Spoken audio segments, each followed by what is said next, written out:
Bom, vamos falar sobre a aula dos... Ah, meu Deus. Comece não. 1, 2, 3, né? Vamos falar sobre a aula de fala das partes... Comece não. Cansaço. De novo. Vamos falar sobre a aula que trata dos sujeitos processuais. Vamos falar nessa aula do juiz, do Ministério Público, do acusado, do defensor, dos assistentes, dos auxiliares de justiça. Vamos começar falando do conceito, né? Sujeitos processuais são pessoas que intervêm no processo, que participam do processo. Todas essas pessoas que nós mencionamos, o juiz, o Ministério Público, são pessoas que intervêm no processo. O defensor público são pessoas que intervêm no processo. São as pessoas entre as quais se constitui, se desenvolve, se completa a relação jurídica processual. A actum trio personarum, em que o autor tem uma tese, o réu tem antítese e o juiz vai proferir a sua síntese. Nós temos a seguinte divisão.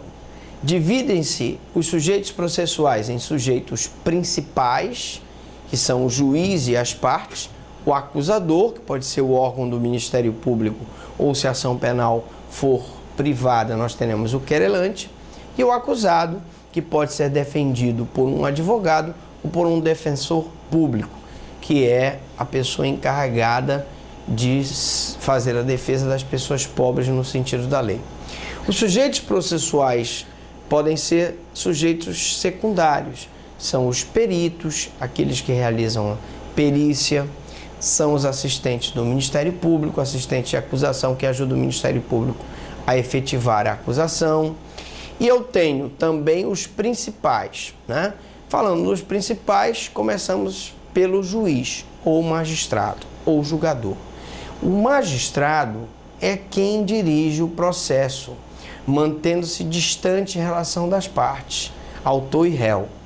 Então, distante aqui é no sentido de imparcialidade. Ele não deve estar nem do lado do autor, nem do lado do réu. Deve se manter equidistante, devendo ser imparcial, não se posicionando nem a favor nem de um, nem a favor do outro, nem a favor da acusação e nem da defesa, ter investidura legal, ter sido investido através de concurso público de provas e títulos e ter competência dentro daquela área territorial, ele poder exercer a sua jurisdição, o seu poder de dizer o direito. Um juiz do juizado especial decide questões do juizado especial. Um juiz da justiça comum decide questões da justiça comum. Um juiz da justiça federal decide questões da justiça federal. Enfim, eles devem ter investidura legal. O juiz imparcial é juiz não impedido e não suspeito. Impedido porque ele não pode funcionar no processo em que cônjuge, parente ou aderente funcione, estaria impedido. E não suspeito porque ele não pode funcionar num processo em que esteja lá o seu amigo íntimo ou o seu inimigo capital, por exemplo. Ele, como juiz, representa o Estado na função jurisdicional, cabendo a ele adotar as medidas necessárias para a regularidade do processo. Regularidade no processo, manter a ordem na sala de audiências, impedir que hajam nulidades, que hajam irregularidades e que hajam situações que possam prejudicar o andamento natural daquele processo. Um dos sujeitos principais é o Ministério Público. Nós poderíamos ter uma aula específica só para falar do Ministério Público, mas por hora, nessa aula de sujeitos processuais, nós vamos dizer que o órgão ministerial é autor nos crimes de ação penal pública pois nos crimes de ação penal privada, o Ministério Público funciona como fiscal da lei, custos leges. E aqui vale novamente uma ressalva. O promotor de justiça, que promove a ação penal a nível de justiça comum, e o procurador da República, que promove a ação penal a nível de justiça federal, são órgãos do Ministério Público. O Ministério Público é uma instituição una e os seus promotores, os seus membros, promotores e procuradores têm independência funcional.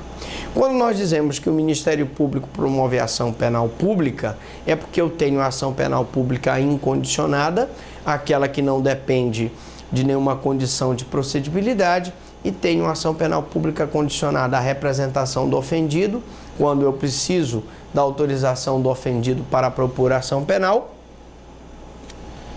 e a ação penal pública condicionada à requisição do ministro da Justiça, em que para que o ministro da Justiça possa, para que o Ministério Público possa mover a ação, ele precisa de uma requisição do ministro da Justiça. Quando eu digo que o Ministério Público funciona como fiscal da lei custos leges na ação penal privada, é porque a ação penal privada é movida pelo querelante, assistido por um advogado ou por um defensor público. E como a ação penal privada ela é da titularidade do querelante, o Ministério Público vai só funcionar para fiscalizar o processo de forma a garantir a regularidade daquela situação, tá? Cabe ao Ministério Público, parquet, e aí o nome parquet vem do francês, que é o banquinho onde os primeiros promotores subiam para declamar sobre a ordem pública e a paz social. Fiscalizar a correta aplicação da lei. Fiscalizar a correta aplicação da lei é zelar pelos princípios do devido processo legal, do contraditório, da ampla defesa, da igualdade de armas, da publicidade, etc. Sujeitos principais. Também nós temos o querelante, né? O querelante é o autor nos crimes de ação penal privada. Quem move a ação penal privada. Ele age como um substituto processual, porque postula em nome próprio um direito alheio. Por que, professor, ele postula em nome próprio um direito alheio? Porque ele está movendo uma ação que tem uma pretensão punitiva e essa pretensão punitiva é do Estado. O Estado é que tem o direito de punir, mas ele outorga ao particular o direito de promover a ação penal justamente porque existe mais um interesse particular naquela ação penal do que o interesse público, certo? Então, existe o direito de punir, que é monopólio do Estado, e o querelante, ao postular, ao ajuizar a ação penal privada, ele está postulando em nome próprio um direito alheio, porque o direito de punir não pertence a ele, querelante, o direito pertence ao Estado. Também nós temos o réu, chamado indigitado, inculpado, né? Denunciado, né? Existem várias denominações para o réu. Então, o chamado indigitado na fase inquisitiva ou investigado, né? E inculpado na fase acusatória, denunciado, réu, né? Quando a denúncia já está recebida, ele passa a ser réu no processo.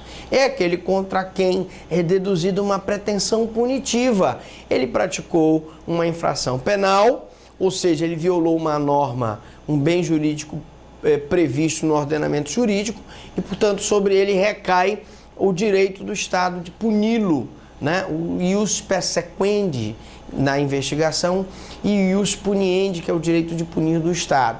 Para o réu vigora o princípio de que ninguém está obrigado a produzir prova contra si mesmo, ou da não autoincriminação, que é o nemo tenetur se detegere. Nemo tenetur se detegere. Ou seja, ninguém é obrigado a produzir prova contra si mesmo. Ora, se ninguém é obrigado a produzir prova contra si mesmo, ele tem o direito ao silêncio, sem que isso prejudique a sua defesa. Ele tem o direito de se autodefender por ocasião do interrogatório, ele não responde por falso testemunho se ele mentir no interrogatório, porque ele tem o direito de se autodefender. E decorre da presunção de inocência, ampla defesa, direito ao silêncio. Presunção de inocência, ampla defesa e direito ao silêncio. Presunção de inocência, ele só será considerado culpado se contra ele transitar uma sentença judicial e que não couber mais recurso. Ampla defesa, o direito de usar todos os meios de prova em direito admitidos, e o direito ao silêncio, o direito de não falar para não se auto-incriminar. Em decorrência do princípio da ampla defesa, o réu, ainda que foragido ou ausente, não poderá ser processado nem julgado sem um defensor nomeado para apresentar a sua defesa.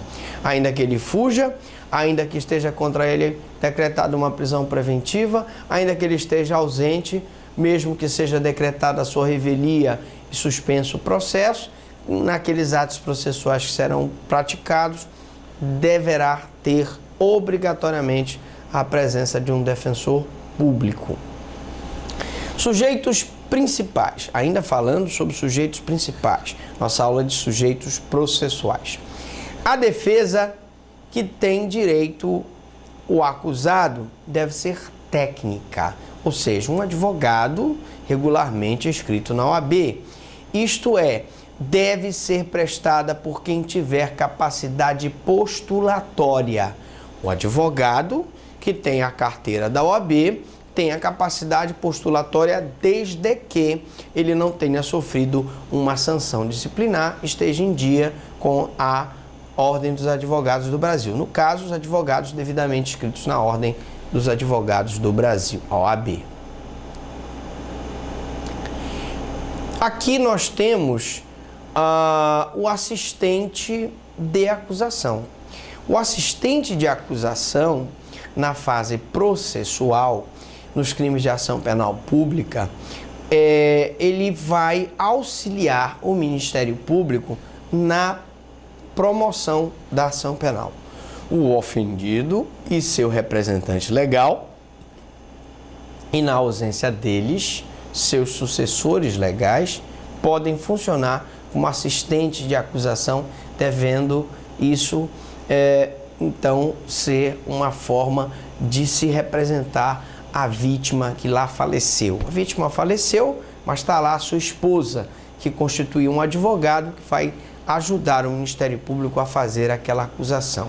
Por isso, é preciso a presença do advogado nessa assistência de acusação, que se habilitará nos autos após a oitiva do Ministério Público. Professor, se o Ministério Público não aceitar a assistência de acusação? Dependendo da situação, como é um direito líquido e certo da parte, ele poderá ingressar com mandado de segurança para assegurar aquele direito líquido e certo à assistência de acusação. Tá bom? Bom, então, após a oitiva do Ministério Público, o Ministério Público pode aceitar o assistente de acusação, não aceitando, ele pode, então, ingressar com um mandado de segurança para assegurar que o seu assistente funcione no processo, auxiliando o Ministério Público na propositura da ação penal. Ele auxilia a acusação propondo meios de prova, ou ele auxilia a acusação recorrendo, ele auxilia a acusação nomeando testemunhas, indicando testemunhas. O corréu, no mesmo processo, não poderá intervir como assistente. Então, não pode haver assistência do corréu no mesmo processo. Auxiliares de justiça. Eu tenho as figuras do escrivão, que é aquele que registra os atos processuais, os oficiais de justiça, que são aqueles funcionários que cumprem mandados de citação, intimação e notificação. Eu mesmo, e hoje sou promotor de justiça, já fui oficial de justiça da 17ª Vara, que era a vara de entorpecentes, E acreditem, nós nunca fizemos uma citação numa rua asfaltada, eram só traficantes. Então nós temos que enaltecer aqui o trabalho dos oficiais de justiça e também do escrivão. Peritos, que são aqueles que esclarecem o juiz sobre termos técnicos que interessam à causa, é o perito criminal, que investiga o locus delicti, que colhe as provas do local do crime. É o intérprete, é a pessoa que traduz oralmente as palavras de uma língua para outra língua, tem equiparação com o perito. São pessoas que auxiliam a justiça. Uma pessoa que vai prestar depoimento e não fala a língua nacional precisa do intérprete. Das partes. Quando o réu é citado, é estabelecida a relação processual de natureza triangular. E agora nós falamos, é a actum trium personarum, em que eu tenho o autor, que é quem formula a tese, eu tenho o réu, que formula a antítese, e tenho o juiz, que é o responsável pela síntese. O acusador é aquela pessoa que vai promover a ação penal. E no Brasil podem acusar o Ministério Público nos crimes de ação penal pública, condicionada e incondicionada, e o ofendido nos crimes de ação penal privada, exclusivamente privada ou privada subsidiária. Qualquer pessoa do povo, quando se tratar de crime de responsabilidade de altas autoridades do Brasil, podem servir como pessoas que poderão promover a ação penal. Nós não explicamos, mas é bom ressaltar que eu tenho a ação penal privada exclusiva, que é aquela que a titularidade é do querelante, e tenho a ação penal privada subsidiária, que é aquela que, quando o Ministério Público não ingressa com a ação penal no prazo legal, eu tenho a possibilidade do particular ingressar, principalmente quando se tratar de crime de responsabilidade de altas autoridades do Brasil, por exemplo, presidente da República, presidente do Congresso Nacional, etc. Outra questão que é bom esclarecer é que só há processo quando há o recebimento da denúncia e da queixa. Não há processo penal se não há o recebimento da denúncia e da queixa. A fase investigatória é uma fase anterior ao processo, onde não existe, tecnicamente falando, o contraditório e ampla defesa, onde existe a possibilidade do poder discricionário do delegado em relação à produção de provas e onde ele tem um caráter inquisitivo. Portanto, temos que ter esses cuidados para não errar na prova da OAB e concurso. Principais funções do Ministério Público. O Ministério Público, no processo penal, ele é parte autônoma. Dominus litis, na ação penal pública condicionada ou incondicionada. Ele é custos legis fiscal da lei nas ações privadas, né? E ele pode ser substituto processual, no exemplo aqui, quando entra uma ação de reparação em favor da vítima, pobre no sentido da lei. Então, o Ministério Público pode entrar com a ação que nós chamamos de ação civil ex delito, que é aquela ação que o Ministério Público já conseguiu a condenação na área criminal de uma pessoa que matou outra e agora ele vai buscar a indenização nocível através da ação civil ex delito. Nessa ação, ele funciona como substituto processual do acusado ou do réu. O réu, ele pode ser investigado na fase de inquérito e ele é chamado indiciado, denunciado, réu na fase processual. É usado esse termo antes do recebimento da denúncia. Antes do recebimento, ele é investigado. Depois do recebimento da denúncia, ele é o processado, o denunciado, o inculpado. O acusado é usado o termo após o recebimento da denúncia. Pode ser acusado, pode ser réu, pode ser denunciado, etc. O defensor, né, é aquela pessoa que vai fazer a defesa do acusado em juízo. Todo acusado tem direito a um defensor. Então, o defensor é responsável pela defesa técnica do réu. O que é defesa técnica? Nós temos a autodefesa do réu por ocasião de interrogatório e temos a defesa técnica, que é aquele profissional da área jurídica, o advogado, que vai, ou defensor público, que vai, através dos seus conhecimentos, saber qual a melhor tese de defesa para aqueles acusados. O procurador é o defensor constituído pelo imputado e o defensor é nomeado pelo juiz. Então, o procurador, você tem condições de pagar um advogado, você constitui um procurador, que é o teu advogado. E nós chamamos de defensor a pessoa que é constituída pelo juiz. O réu faz a sua autodefesa por ocasião do interrogatório, mas nada o impede que faça também a sua defesa técnica, desde que ele mesmo seja advogado. Se ele for advogado, ele pode fazer a sua defesa, sua autodefesa, e fazer a sua defesa técnica.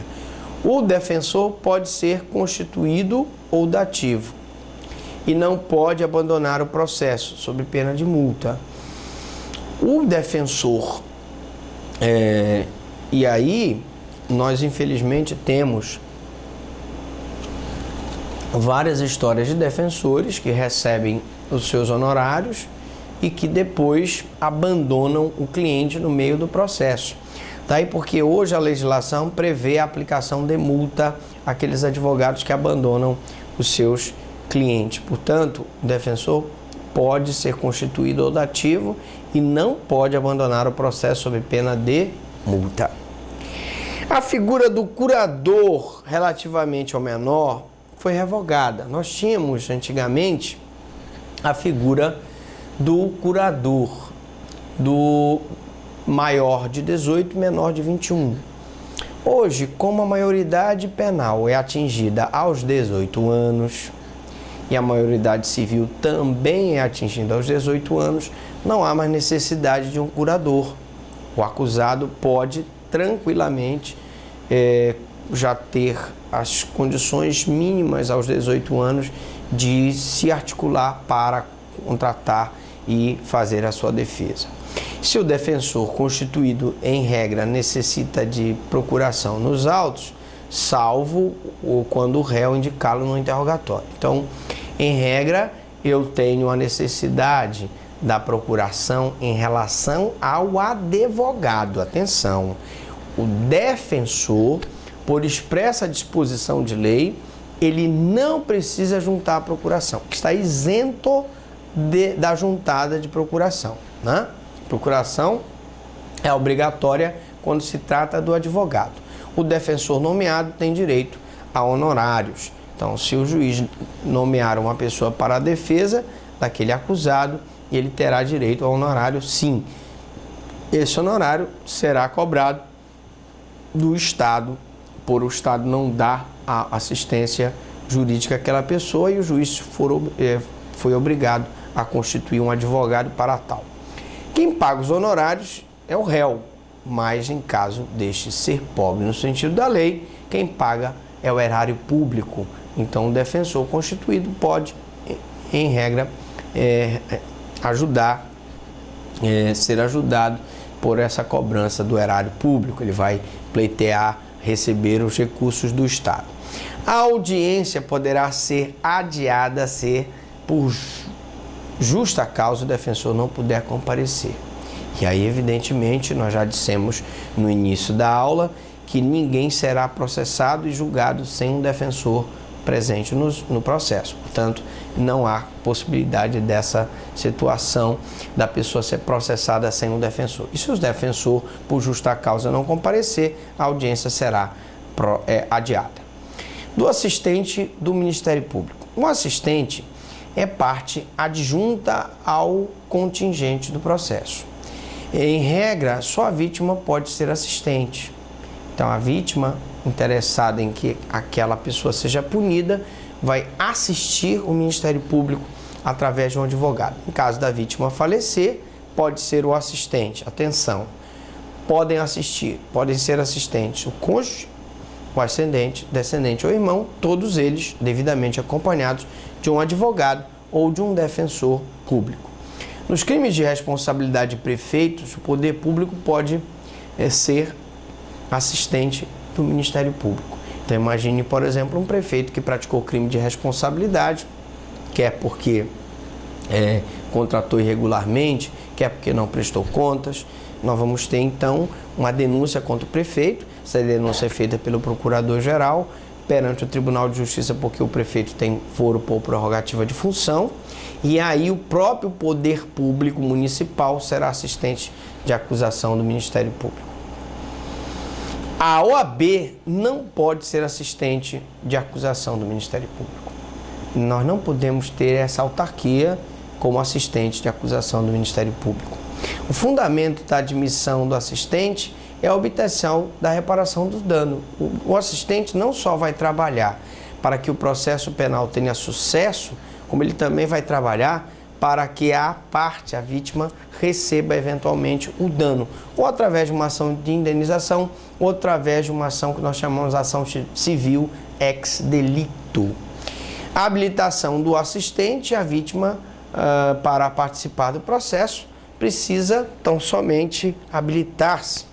E a habilitação é cabível até o trânsito em julgado da sentença penal condenatória, sempre antecedida da oitiva do Ministério Público. Já expliquei que se o Ministério Público recusar o assistente à acusação, nós vamos ter a necessidade da vítima entrar com mandado de segurança para que seja deferida aquela assistência. A vítima recebe o processo na fase em que se encontra e a habilitação é possível desde o início do processo. Desde o início do processo, com o recebimento da denúncia da queixa, até antes do trânsito em julgado da sentença penal condenatória. Portanto, não é cabível assistência durante o inquérito policial.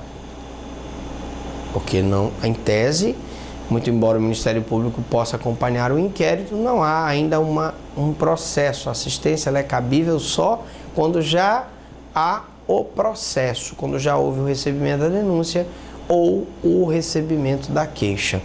No caso da habilitação ser irregular, ela não gera anulação e nulidade do processo, porque ela é uma mera irregularidade.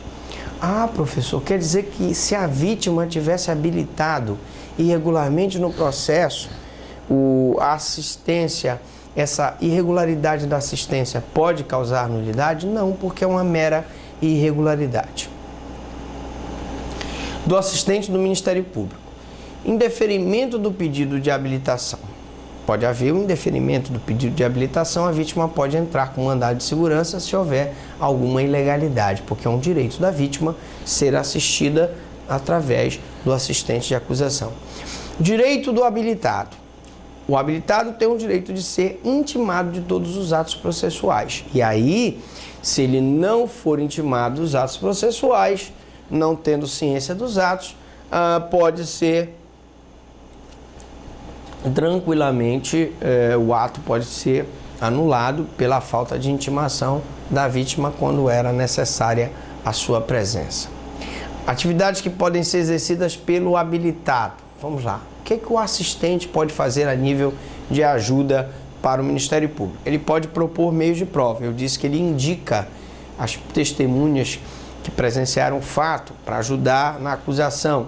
Requer que o juiz ouça determinadas pessoas como testemunhas do juízo, mesmo a destempo, mesmo que, claro, professor, ele já assumiu o processo no meio do processo, então as testemunhas já tinham sido arroladas pelo Ministério Público na denúncia, então precluiu o direito do assistente de arrolar a testemunha, mas ele pode pedir para que as testemunhas sejam ouvidas como testemunha do juízo. O direito de participar das audiências, inclusive do plenário do júri e do julgamento do acordo no Tribunal de Justiça. E tem o direito de perguntar. Se ele está como assistente de acusação, ele pode perguntar. O assistente não pode aditar a denúncia. Professor, mas se ele está ajudando a acusação, ele não poderia aditar a denúncia? Não, porque a denúncia, ela, no caso específico, é a atribuição do Ministério Público. Não lhe foi conferido este poder, o poder de aditar a denúncia para o assistente. Pode aditar as alegações finais do Ministério Público. Aí sim, nas alegações finais, que é um conjunto de informações que nós temos ao final do processo, ele pode eventualmente aditar as alegações finais, quando o Ministério Público não colocou tudo que poderia colocar nas alegações. Ele pode arrazoar recurso, ele pode recorrer. O assistente tem legitimidade para recorrer. E o assistente pode interpor recursos e é cabível, então, 2 recursos. O recurso em sentido estrito, quando o juiz julga extinta a punibilidade no caso da impronúncia, por exemplo, e o recurso de apelação, quando se trata de sentença absolutória e houver dano ex delito. Então, nós temos aí hipótese de recurso em sentido estrito e hipótese de apelação. O recurso em sentido estrito, geralmente, decisões interlocutórias, e a apelação ela é cabível naquelas decisões de mérito. Em todas as hipóteses, o recurso do assistente é